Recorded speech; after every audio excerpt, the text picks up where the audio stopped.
नेता ने शहीद चंद्रशेखर आजाद के नाम पर एक महाविश्वविद्यालय का नाम बदलकर कुछ और रख दिया और कहा कौन चंद्रशेखर आजाद, वो आतंकवादी। इसी के संदर्भ में मेरी कविता है, आशा करता हूँ आप ध्यान से सुनेंगे। मन तो मेरा भी करता है झूमू नाचू गाँव में, मन तो मेरा भी करता है झूमू नाचू गाँव में, आजादी की स्वर्ण जयंती वाले गीत सुनाऊं मैं, लेकिन सरगम वाला वातावरण कहाँ से लाऊं मैं मेघमल्हारों वाला अंतःकरण कहाँ से लाऊं मैं दामन में दर्द तुम्हारे अपने लेकर बैठा हूँ, आजादी के टूटे फूटे सपने लेकर बैठा हूँ। घाव जिन्होंने भारत माता को गहरे दे रखे हैं, उन लोगों को जेड सुरक्षा के पहरे दे रखे हैं, जो भारत को बर्बादी की हद तक लाने वाले हैं, वे ही स्वर्ण जयंती का पैगाम सुनाने वाले हैं।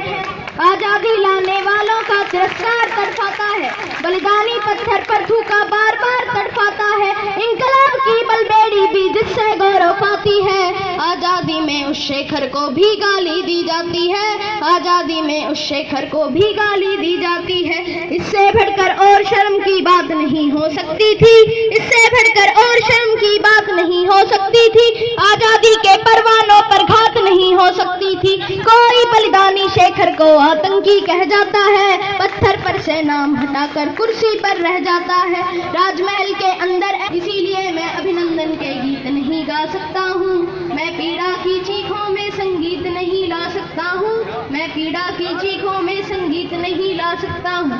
गाली की भी कोई सीमा है, कोई मर्यादा है, ये घटना तो देशद्रोह की परिभाषा से ज्यादा है। मेरी आंखों में पानी है, सीने में चिंगारी है, राजनीति ने कुर्बानी के दिल पर ठोकर मारी है। वोटों के लालच में शायद कोई कहीं नहीं बोला, लेकिन कोई ये न समझे कोई खून नहीं खोला। सुनकर बलिदानी बेटों का धीरज डोल गया होगा, मंगल पांडे फिर शोणित की भाषा बोल गया होगा, सुनकर हिंद महासागर की लहरें कांप गई होंगी, शायद बिस्मिल की गजलों की बहरें कांप गई होंगी। नील गगन में कोई पुच्छल तारा टूट गया होगा, अशफाकुल्लाह की आंखों में लावा फूट गया होगा, अशफाकुल्लाह की आंखों में लावा फूट गया होगा। भारत भू पर मरने वाला टोला भी रोया होगा, इंकलाब का रंग बसंती चोला भी रोया होगा, चुपके रोया होगा संगम तीरथ का पानी, आंसू आंसू रोई होगी धरती की चूनर धानी, एक समंदर रोई होगी भगत सिंह की कुर्बानी। क्या यही सुनने की खातिर फांसी झूले सेनानी, क्या यही सुनने की खातिर फांसी झूले सेनानी। जहाँ मरे आजाद तार के पत्ते खड़क गए होंगे, जहाँ मरे आजाद तार के पत्ते खड़क गए होंगे, कहीं स्वर्ग में शेखर जी के बाजू फड़क गए होंगे, शायद पल दो उनकी निद्रा भाग गई होगी, फिर पिस्तौल उठा लेने की इच्छा जाग गई होगी, फिर पिस्तौल उठा लेने की इच्छा जाग गई होगी। मैं सूरज का बेटा बन के गीत नहीं गा सकता हूँ, मैं पीड़ा की चीखों में संगीत नहीं ला सकता हूँ, मैं पीड़ा की चीखों में संगीत नहीं ला सकता हूँ। महायज्ञ का शेखर नायक गौरव भारत भूखा है, जिसका भारत की जनता से रिश्ता आज लहू का है, जिसके जीवन के दर्शन ने ही मुझको परिभाषा दी, जिसके पिस्टल की गोली ने इंकलाब को भाषा दी, जिसने धरा गुलामी वाली क्रांति निकेतन कर डाली, आजादी के हवन कुंड में अग्नि चेतन कर डाली, जिसकी यश गाथा भारत के घर घर में लहू चूंबी है, जिसकी थोड़ी सी आयु भी कई युगों से लंबी है, जिसको खूनी मेहंदी से भी देह रचाना आता था,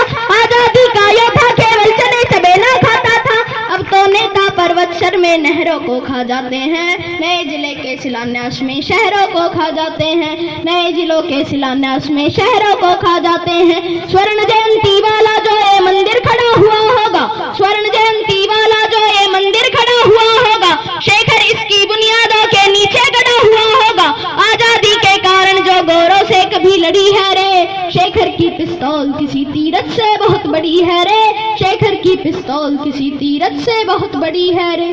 मैं साहित्य नहीं चोटों का चित्रण हूँ, आजादी के नौवुल्लन का वर्णन हूँ, मैं अग्नि गंधा शबनम की प्रीत नहीं पा सकता हूँ, मैं पीड़ा की चीखों में संगीत नहीं ला सकता हूँ, मैं पीड़ा की चीखों में संगीत नहीं ला सकता हूँ। जो भारत माता की जय के नारे गाने वाले हैं, राष्ट्रवाद की गरिमा गौरव ज्ञान सिखाने वाले हैं, जो नैतिकता के अमूल्य कागल करते रहते हैं, देश धर्म की ठेकेदारी का दम भरते रहते हैं, जो छोटी छोटी बातों पर संसद में और शहीदों के मुद्दे पर सड़कों पर लड़ जाते हैं। 60 दिनों तक स्वर्ण जयंती रथ लेकर जो घूमे हैं, आजादी की यादों के पत्थर पूजे हैं, झूमे हैं। इस घटना पर चुप बैठे हैं, सबके मुंह पर ताले हैं। हम तो समझा करते थे कि ये तो हिम्मत वाले हैं, हम तो समझा करते थे कि ये तो हिम्मत वाले हैं।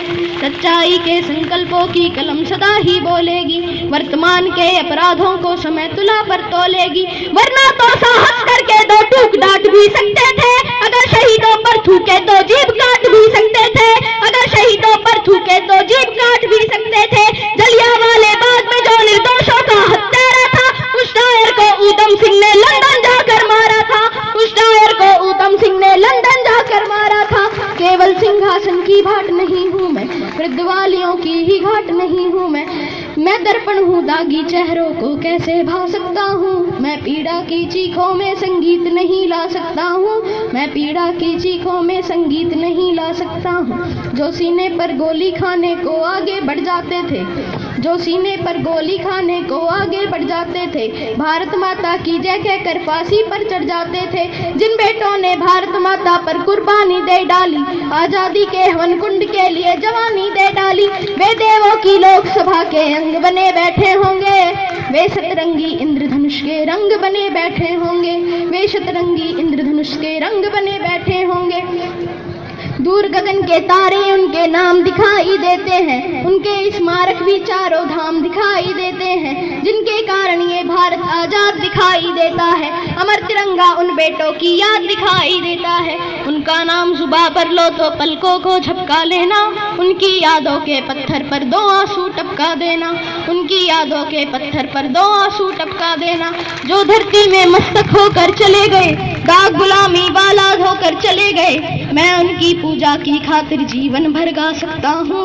मैं पीड़ा की चीखों में संगीत नहीं ला सकता हूँ, मैं पीड़ा की चीखों में संगीत नहीं ला सकता हूँ। शाबाश शाबाश शाबाश शाबाश शाबाश, बहुत बढ़िया।